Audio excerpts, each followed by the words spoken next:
Magandang araw sa lahat. Handa na ba kayo? Arat na? Magandang buhay!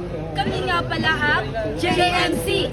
Ako nga pala si Germaine Hamora. Masyuda Ayman Iputi. Charlie Nakasa Santos. Ngayon ay gagawa kami ng bugtong-bugtong, kasabihan at alamat. Kaya, arat na!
Bugtong-bugtong! Bugtong-bugtong! Pag tumingin ka sa akin, ang makikita mo ay ikaw pa rin. Ano yun? Eddie! Salamin! Bugtong-bugtong! Maliit na bahay, puno ng mga patay.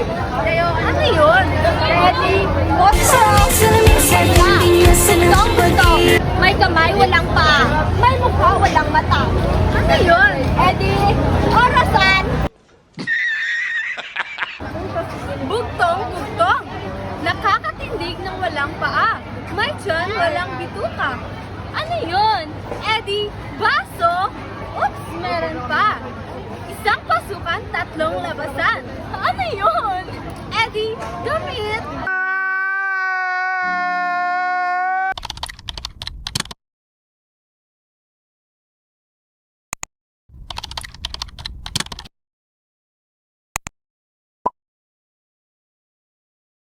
Naniniwala ako sa kasabihan na kapag ang taong walang pilak ay parang ibong walang pakpak.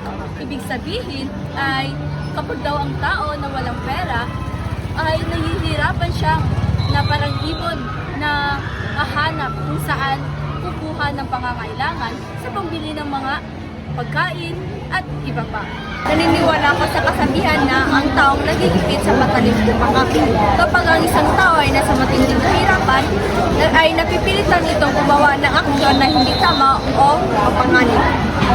Naniniwala ako sa kasabihan na kung may maisusuksok, may madudukot. Ibig sabihin, kung ang taong may perang pinaghirapan, kung kinakailangan na ng pagkagastusan, ay may gagamit siya sa panggastos.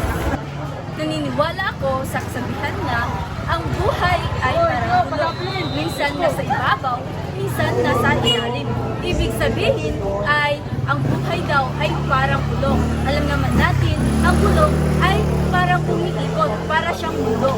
Ibig sabihin ay dapat kinakailangan maging marespeto at mabuti tayo sa ating kapwa. Dahil naniniwala rin ako na kung ano ang ginawa mo sa kapwang tao mo ay yun din ang mangyayari sa iyo. Naniniwala ako sa kasabihan na kapag may tinanim, may aanuhin.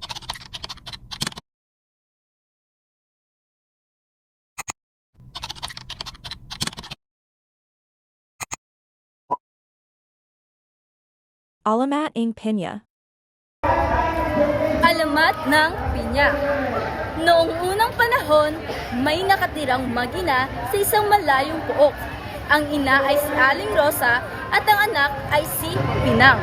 Mahal na mahal ni Aling Rosa ang kanyang bugtong na anak. Kaya lumaki si Pinang sa layaw. Gusto ng ina na matuto si Pinang ng mga gawaing bahay, ngunit laging kinakatwiran ni Pinang na alam na niyang gawin ang mga itinuturo ng ina. Kaya't pinabayaan na lang ang kanyang anak. Isang araw, nagkasakit si Aling Rosa. hindi siya makabangon at makagawa ng gawaing bahay. Inutusan niya si Pinang na magluto ng lugaw. Isinalang ni Pinang ang lugaw, ngunit napabayaan dahil sa kakalaro. Ang lugaw ay dumikit sa palayok at nasunog. Nagpasensya na lang si Aling Rosa na pagsilbihan naman siya kahit papaano ng kanyang anak. Nagtagal ang sakit ni Aling Rosa kaya't napilitang si Pinang ang gumagawa sa bahay. Isang araw, sa kanyang pagluluto, hindi niya makita ang posporo. Tinanong niya ang kanyang ina kung nasan ito. Isang beses naman ay ang sandok ang hinahanap. Ganoon ng ganoon ang nangyayari.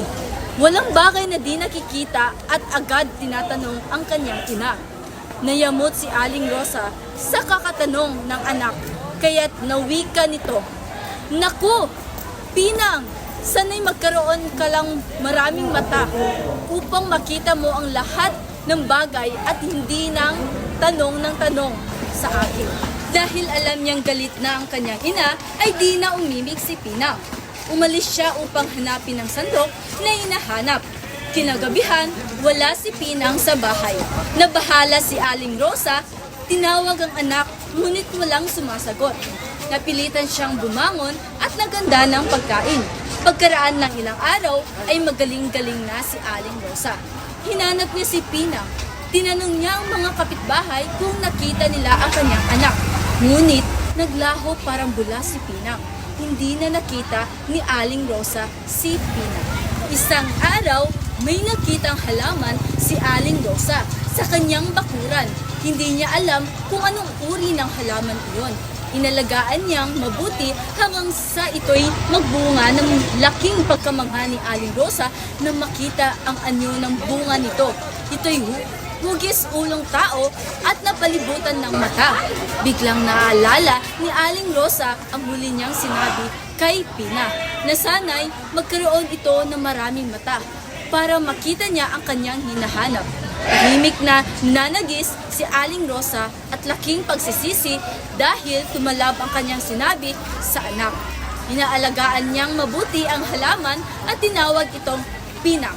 Sa palipat-lipat ng bibig ng mga tao, ang Pinang ay naging Pinya.